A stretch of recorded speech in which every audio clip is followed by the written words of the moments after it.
너니까 시키지. 너니까 믿는다. 그건 인정이 아니라 의존이니까요. 회사에 보면 꼭 그런 사람 한 명씩 있잖아요. 중요한 일도 그 사람, 급한 일도 그 사람, 다른 사람이 하다가 못한 것도 결국 그 사람.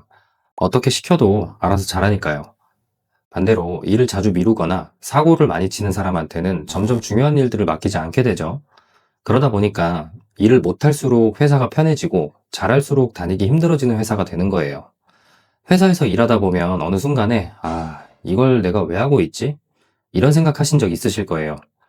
돌이켜보면 다른 사람들이 이것 좀 해줄 수 있어?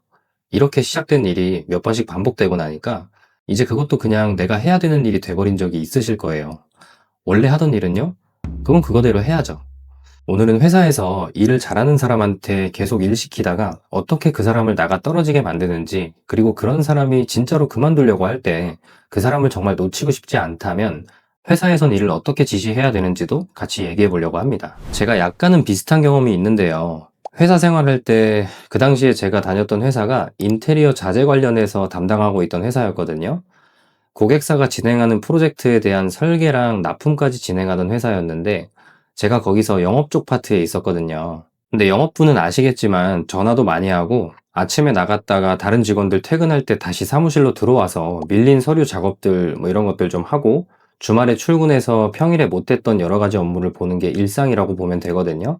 근데 하루는 저희 회사 설계실에 일이 좀 몰려서 바빴을 때가 있었는데 그 타이밍에 제가 신규 프로젝트를 하나 수주해 왔었어요. 큰 일은 아니었지만 그래도 설계팀에서 지원해줘야 되는 자료나 몇 가지 도면을 만져야 되는 작업들이 있었는데 제가 설계팀에 얘기는 해놓고도 바쁜 걸 고려하자니 마냥 자료만 기다릴 수가 없으니까 그냥 제 선에서 작업해서 제출할 거 여러 가지 해가면서 프로젝트를 마무리했던 기억이 있어요. 근데 그때 이후로는 제가 설계팀에 요청하는 일들을 너무 뒷전으로 미루는 느낌도 들고 본인들이 지원해주는 일들을 어느 정도 할 줄 안다고 생각해서 그런 건지 심지어 더 시간 지나서는 자기네들 바빠서 그런데 저한테 뭐 좀 해달라네요. 뭐냐고 이게. 아니 그럼 야근을 하든가.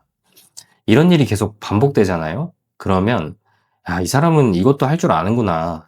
이것도 좀 부탁하면 되겠다. 이렇게 되는 거예요. 그러면서 정작 내가 원래 하고 있던 내 본연의 업무는 아무도 신경 쓰지 않습니다. 그냥 그런 얘기는 하죠. 예의상 고생이 많아요. 혼자 다 일하면 어떡해, 힘들어서. 이런 얘기들만 하고 가시는데 아니 그럼 본인들이 하면 되잖아요. 돌아온다는 게 형식적인 말뿐이지 보상이나 뭐 이런 것도 아니고 그냥 일만 더 늘어나 버린 아주 개 같은 경우니까요. 저는 회사에서 일을 잘하는 사람들이 단순히 일이 많아서 1차원적으로 몸이 힘드니까 이제 그만둬야겠다 이런 이유로만 퇴사한다고 보진 않아요. 직원들끼리 같이 해결하고 같이 해야 될 일을 어차피 얘가 하면 되니까 이러면서 계속 한 사람한테 넘기고 일을 몰빵시킨 게 크다고 보거든요.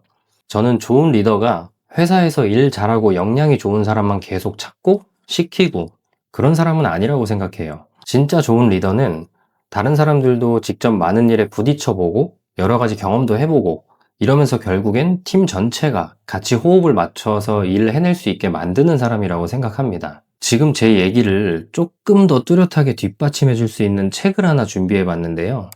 리즈 와이즈먼의 멀티플라이어라는 책이 있어요. 이 책에서는요, 리더를 크게 두 종류로 나누는데요. 사람들의 능력을 끌어내는 멀티플라이어라고 칭하는 종류가 있고, 사람들의 능력을 점점 작아지게 만드는 디미니셔라는 종류가 있습니다. 근데 여기서 디미니셔라고 해서 무조건 직원을 억압하고 막 찍어 누르는 그런 리더만을 말하는 건 아니고요. 리더가 일을 잘하는 몇 명한테만 계속 기대기 시작하면 나머지 사람들은 점점 기회가 없어지고 일에서 빠지게 된다라는 그런 의미거든요. 저는 이 책을 보면서 좋은 리더는 일 잘하는 사람 한 명을 계속 바쁘게 만드는 사람이 아니라 그 사람 덕분에 주변 사람들까지 같이 일을 잘하게 만드는 사람이구나. 이런 생각이 아주 강하게 들었습니다. 그리고요. 제가 볼 때 진짜 심각한 거는 이렇게 한 사람한테만 일이 계속 몰리면 그냥 일만 몰리는 게 아니라는 거예요. 업무적으로 중요한 정보라던가 여러 가지 실무 경험이라던가 때에 따른 임기응변이라든지 뭐 이런 개인적인 자산이나 역량이 시간이 지날수록 전부 그 한 사람한테만 쌓인다는 게 제일 문제라고 봐요. 왜냐면 다른 사람들은 자꾸 뭘 해볼 기회가 사라져 버리니까 대부분 원래 몇 번 해보고 익숙해질 법도 한 그런 일도 계속 어려운 일로 남아있게 될 수 있는 거죠. 이렇게 되면 일 잘하는 사람과 나머지 사람들의 성과나 역량 차이는 더 크게 벌어질 수 있고, 시간이 지날수록 그 사람 없이는 진짜 일이 안 돌아갈 수도 있겠다, 이럴 정도까지 갈 거예요. 근데 또 따지고 보면 당연히 급하고 중요한 일은 잘하는 사람이 맡아서 해야 되는 거 아니에요? 뭐 이렇게 생각할 수 있거든요. 근데 지금 얘기 드리는 건 진짜 중요한 일을 믿을만하고 잘하는 사람한테 시킨다라는 것 자체가 문제라는 건 절대 아니에요. 그럼 직원들이 똑같이 균등하게 나눠서 일을 해야 된다는 의미일까요? 아닙니다. 제가 계속 얘기하는 핵심은요, 일 잘하는 사람 한 명한테 계속 기대다 보면 나중에는 일하는 방식 자체가 그 사람 없이는 안 되는 쪽으로 변해간다라는 거예요. 그리고 또 심지어 그 사람이 갑자기 퇴사라도 하게 되면 진짜 이건 비상이잖아요. 그동안 몰려있던 업무도 그렇고 그 사람만 알고 있던 거라든지 보이지 않게 스스로 움직여줬던 거라든지 이런 게 한꺼번에 공석이 되는 거니까, 그러면 회사는 그 사람 자리를 대신해줄 사람을 채워놔야 되는데 원래 있던 내부 직원으로 대체가 되면 너무 좋겠지만 그렇지 못하고 외부에서 인력을 충원해야 되는 상황이라면 그게 그렇게 생각처럼 쉽지 않다는 거예요. 제가 정기적으로 참석하는 모임이 하나 있는데 거기에 사업하시는 분들 얘기 이렇게 듣다 보면 진짜 안 빠지고 꼭 나오는 주제가 있어요. 사람 얘기요. 지금은 직원도 안 뽑힐 뿐더러 전에 있었던 어떤 아무개라는 직원이 일을 잘했었는데 요즘은 그런 사람이 안 온다, 뭐 이런 얘기를 진짜 많이 하세요. 결론만 놓고 보면 이미 이전에 잘했던 사람은 나갔고 다시 또 그런 사람 찾겠다고 몇 달째 똑같은 고민을 하고 있는 겁니다. 좋은 사람 뽑는 게 어디 쉽나요? 그러니까 새로운 사람 잘 뽑는 것도 중요하지만 지금 잘하고 있는 사람이 어떤 상태인지 잘 확인해 보는 게 중요하다는 거죠. 제가 이런 기업 채용 문제로 회사가 진짜 힘들어질 수 있는 실제 사례에 대한 자세한 얘기를 이 전 영상에서 더 딥하게 다뤄봤으니까 아래에 있는 고정 댓글을 확인하시고 궁금하신 분들은 저와 같이 공감하고 가시는 걸 추천드립니다. 자, 그럼 이제 회사는 뭘 어떻게 바꿔야 될까요? 회사에서 판단했을 때 역량이 좋은 사람이라도 새로운 일을 시키기 전에 지금 그 사람이 뭐 하고 있는지부터 같이 봐야 됩니다. 원래 하고 있는 일이 뭐가 있는지 확인해보고 다른 직원들은 어떤 일을 하고 있는지도 같이 보면서 누가 무슨 일하고 뭐부터 우선적으로 진행하라는 걸 정리해줘야지, 이걸 안 해놓고 무턱대고 알아서 잘 조절해 주세요, 이렇게 하면 아무리 일을 잘하는 사람이라고 해도 그건 그 사람한테 알아서 하라고 권한을 준 게 아니라 그냥 책임만 넘긴 거나 다름없습니다. 그렇다고 눈치 보면서 일 시키라는 것도 아니고요. 다시 말하면 일 잘하는 사람을 계속 일만 시키면 안 된다는 거예요. 그 사람이 잘하는 방법을 다른 사람도 배우고 직접 해볼 수 있게 돼야 팀 전체가 에이스로 성장할 수 있는 기회가 되니까요. 그게 회사가 성장하는 바람직한 길이라는 거죠.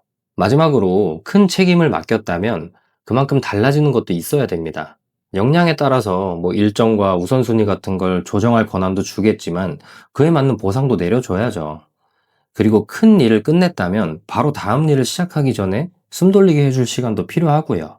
우리는 사람이다 보니까 책임질 일만 계속 늘어나면 그걸 성장이라고 느끼는 게 아니라 그냥 이용당하고 있다고 느낄 수 있으니까요. 관리라는 건 일을 주는 게 아니라 일을 잘 해낼 수 있게 계속 봐주고 조절해 주는 거라고 생각합니다.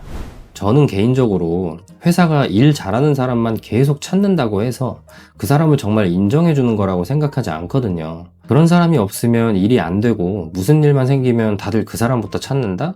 그건 인정이 아니라 그냥 기대고 있는 거고, 그렇다면 결국 그 사람도 회사를 떠나겠죠. 이런 상황이 생기기 전에 미리 예방해야 되지 않을까요? 너니까 시키지, 너니까 믿는다, 이런 말들이 그 사람한테 무거운 책임과 일만 더해주는 말이라면 그건 인정이 아니라 의존이니까요. 좋은 회사는 한 명의 에이스에게 버티는 회사가 아니라 그 에이스의 경험이 팀 전체의 실력으로 남는 회사라고 생각합니다. 그래야 에이스도 지키고 조직도 함께 성장할 수 있으니까요. 한 명으로 버티는 회사가 아니라 일 잘하는 에이스들이 계속 생기게 되는 그런 회사가 돼야 된다는 거예요.